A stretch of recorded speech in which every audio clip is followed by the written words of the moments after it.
Bismillah wa salatu wassalam ala Rasulillah. Welcome again. Today is a lesson about developing speaking. Speaking means tahadduth. So how to develop speaking. Macmillan, flinghigh6, Unit 4, Speaking and Writing, page 45 and 44 and 45. Now, we are going to have a really long lesson, so we're going to try to make it quick. Before we start, we're going to go with the revision. Remember what we took from grammar? We use so to emphasize the meaning of something, of subject and an object. She's so hardworking. That means she is very hardworking. Now we use to say that is something is excessive, it's more than enough. I cannot do it. For example, the box is too heavy, I cannot do it, I cannot lift it. It's different from very. Very, you can do it, but too, I cannot do it. We use such to emphasize the meaning of nouns. For example, it's such an interesting topic. He asked such difficult questions. So we use enough to say that to say as much as necessary or satisfying. For example, we have enough food, the room is warm enough. So in these two, now enough came before the noun. Every time when you have a noun, enough comes before it.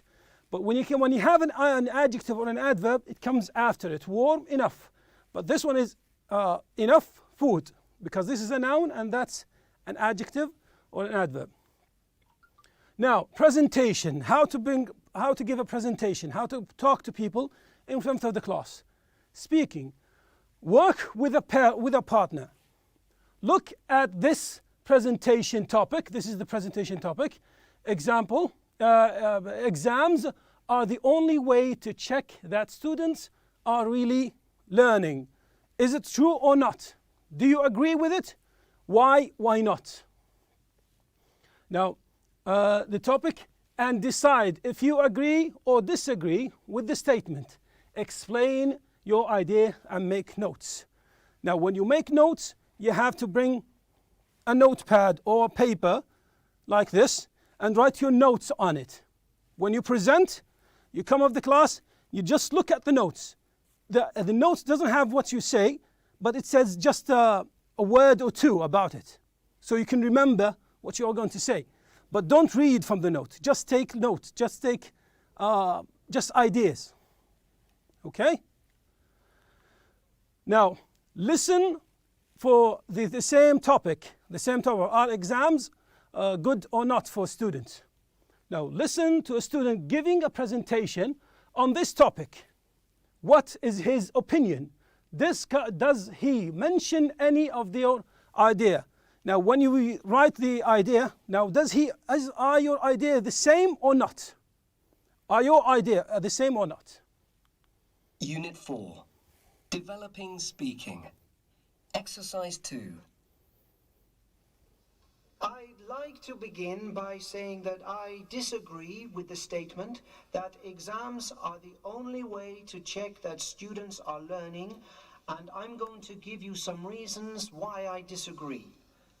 First of all, I'd like to say that exams are just one way of checking that students are learning, but there are others too.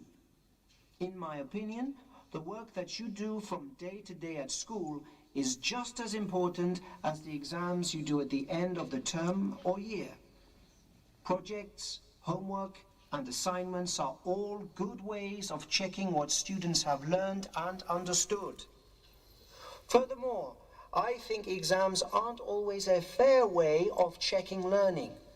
I know some students who are very lazy, but they have got good memories, and so they do very well in their exams. On the other hand, there are some students who are very serious, clever, and hardworking, but they do badly in their exams because they get very nervous on the day of the exam, or because something goes wrong that day and they make mistakes that they don't usually make.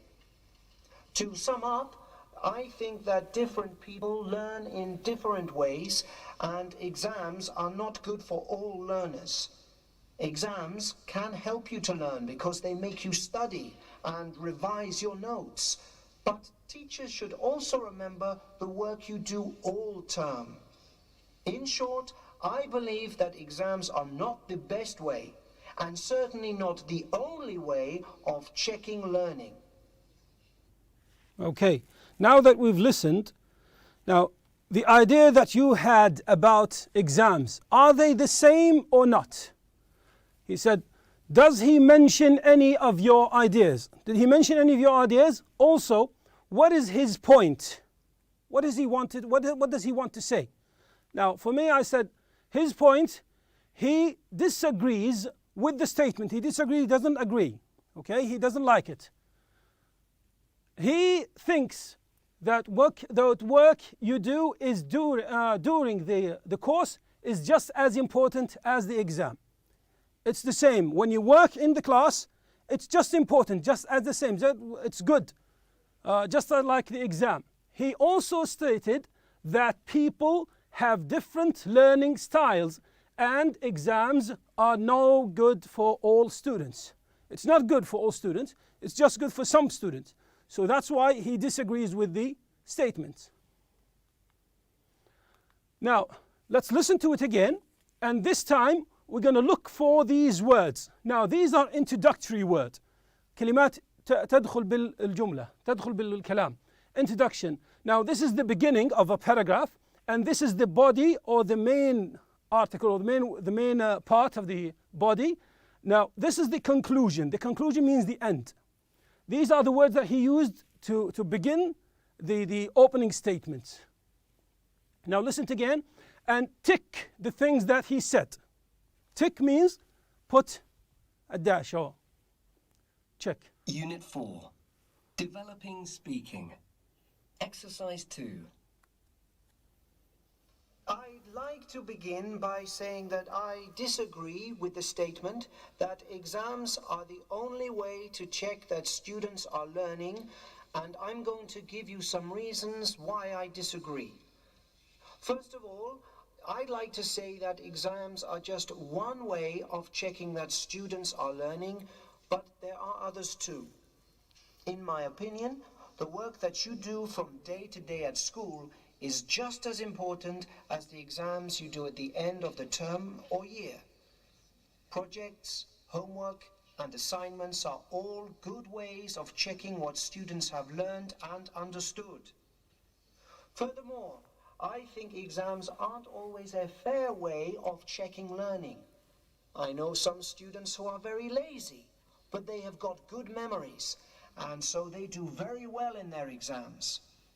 On the other hand, there are some students who are very serious, clever, and hard-working, but they do badly in their exams because they get very nervous on the day of the exam, or because something goes wrong that day and they make mistakes that they don't usually make.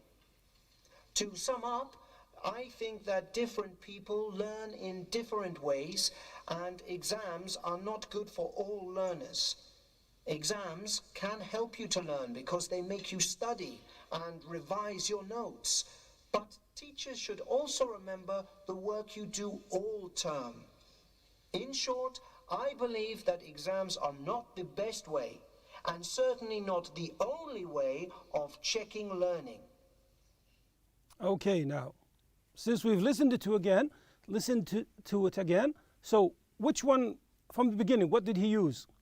He used the first one, I'd like to begin by saying. That's the first sentence he said before he started speaking. Now in this one he used two of them. He used it first of all, then furthermore. First of all, أولا. Furthermore, بإضافة لذلك. So, and in the last part he said to sum up, يلخص الشيء. And also he said in short, وبشكل قصير. That's when he ended his argument. That's when he ended his speech or presentation.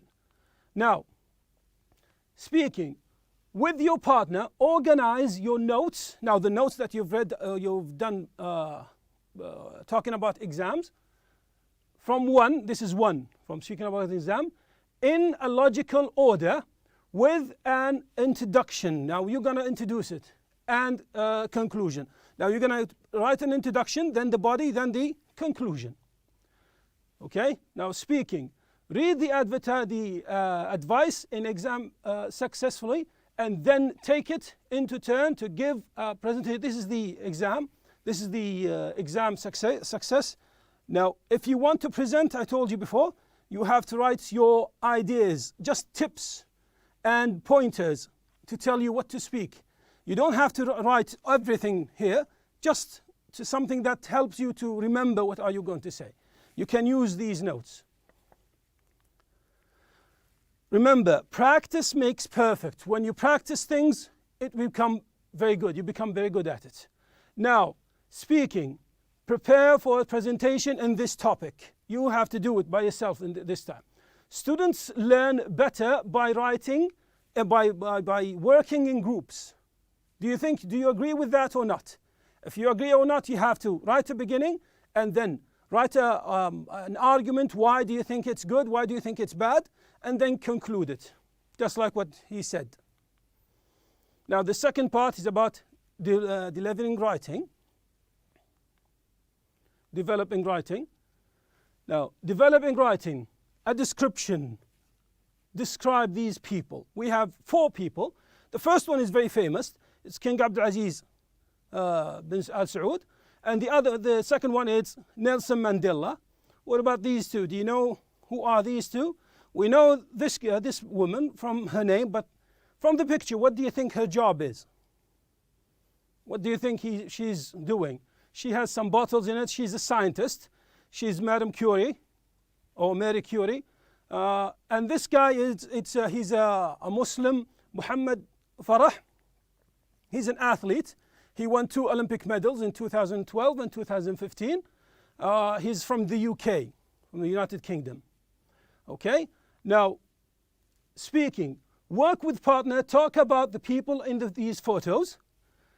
Say who are they. Describe their appearance. What do you mean? What do you mean by appearance? المظهر, شكل. Describe their appearance and say why they are famous. Why do you think they are famous? Okay? So everybody is famous. Most people know them. So why do you think they are famous? Famous means مشهور. Speaking. Look at this description of a hero. Definition of a hero. What do we mean by hero? Make a list of some of your heroes, compare lists with partner, and explain why you chose each one. Why do you choose these people to be your heroes? What is the meaning of a hero? What do we mean by hero? A hero is a noun. First, it's an ism, noun. Someone you admire. Admire means معجب فيه. شخص تعجب فيه. For their intelligence, الذكاء, ability, قدرات, or personal quality, شخصيته. Okay? Now, do you know this guy? Who's this guy? His appearance, what do you think? Is he young or old? What is he wearing? Where is he from? From the picture you can say that he's from Saudi Arabia, and he is what? He's an old guy. So some people know him. He's Salman al-Rajhi, or Salman al-Rajhi. He's a very famous guy. Now, someone wrote a piece about him. This piece, A, B, C, D, 4 paragraphs. It's in your book. You can read it as much as you like. Now, he talked in the first paragraph about the person, Salman al-Rajhi, Sheikh Salman al-Rajhi, and his character. He's famous. Why is he famous? And the other paragraph, he talked about his appearance, his looks. He wears a thobe. And the other paragraph, he talked about his character. He's humble and he's kind, he's generous. There's a word here. He said, my hero is a businessman and a philanthropist. Philanthropist means رجل يعمل الخير. رجل يعطي المال للفقراء. Okay, that's a philanthropist. And at the end, he is explaining why did he choose him as a hero. Why did he choose him? So that's why, that's how you write an article about a hero. Now, match the paragraphs A to D to these topics. These are the topics, 4 topics, because we have 4 paragraphs, and these are the 4 topics for the 4 paragraphs. So why this person is a hero of mine. Why is he a hero of mine? When did he talk about being a hero? Why did he choose him to be a hero? When did he say it? He said it at D, the last paragraph. The last paragraph he talked about him. Now, the person's name, basic information about them, why they are special. Why they are special. He chose it. He written it on A at the first paragraph. Information. The person's appearance, al-madhar. When did he talk about it? It's on B, the second paragraph. And the last one is C, the person's personality. Okay, personality means shakhsiyah. Now, choose one of those heroes on your list. Now, remember the list that you've written. Now, choose one of them, a list. Use each expressions in this bank. These are all expressions. You can use it to write your essay or write your writing. In your word bank, these are the word bank. And write about their personality and appearance or appearance. And remember, practice makes perfect. When you do things a lot, you become good at it. That's the meaning of practice makes perfect. 7. Look at the task and write your description. Follow the paragraph plan on 5. Follow number 5. Use expressions from the word bank. The word bank that we used, the yellow box. Write a description of one of your heroes. We told you what does the meaning of hero? Means البطل. الشخص اللي تنظر إليه كأنه أنت معجب فيه. It can be a famous person or someone in your life. He should be a famous person, or maybe your father, your brother, anyone, your mother, friend, relative. They can be alive or dead. It's okay. It's up to you. Now, when you finish writing a text, you have to rewrite it again. When you write, that's called the first draft. You don't submit or don't give the teacher the first draft. You have to rewrite it again and again sometimes. Everybody makes mistakes at the first time. You have to try again to be perfect. Thank you very much and hope to see you again. That's it. وهذا وصلى الله وسلم على نبينا محمد